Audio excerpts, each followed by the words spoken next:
রাজস্থান বললেই মনের ক্যানভাসে ভেসে ওঠে এক মায়াবী দৃশ্য।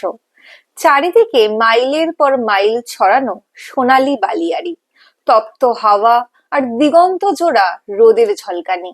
এই অসীম রুক্ষ সৌন্দর্যের মাঝেই আত্মপ্রকাশ করে রাজস্থানের আসল রূপ। আর সেই অনন্ত বালিঝড়ের রূপকথাকে সম্পূর্ণ রূপ দেয় মরুভূমির সঙ্গী উট। ইতিহাস, ঐতিহ্য আর প্রকৃতির এমন মেলবন্ধন পৃথিবীর খুব কম জায়গাতেই দেখা যায়। তাই কোনো ভ্রমণ পিপাসু মানুষ রাজস্থানে এসে উটের পিঠ চড়ে মরুভূমির বুক চিরে এগিয়ে যাবে না, এটা ভাবাই যায় না।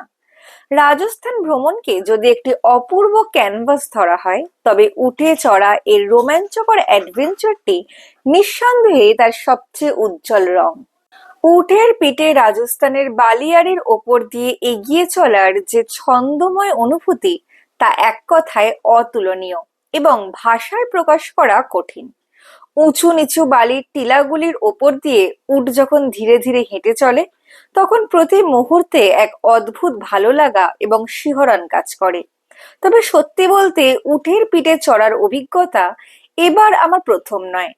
আমরা যারা ভ্রমণ করতে ভালোবাসি তাদের মধ্যে অনেকেই হয়তো পুরী সমুদ্র সৈকতে উটের পিঠে ভ্রমণ উপভোগ করেছি। আর রাজস্থানে আমি কিন্তু শুধুমাত্র উটের সাফারি করেছিলাম তা নয়, আমি কিন্তু এখানে এটিভি রাইডও করেছিলাম। আর আমার সাথে দেখতেই পাচ্ছ একজন গাইডও ছিল, খুব সেফলি আমরা এই রাইডটা করেছিলাম। আর এটা কিন্তু ভীষণ ভাবে আমি এনজয় করেছিলাম, দারুণ লেগেছিল, দারুণ। এরকম সুন্দর সুন্দর আরো ভিডিও পেতে তোমরা চট করে আমার চ্যানেলটাকে সাবস্ক্রাইব করে দাও।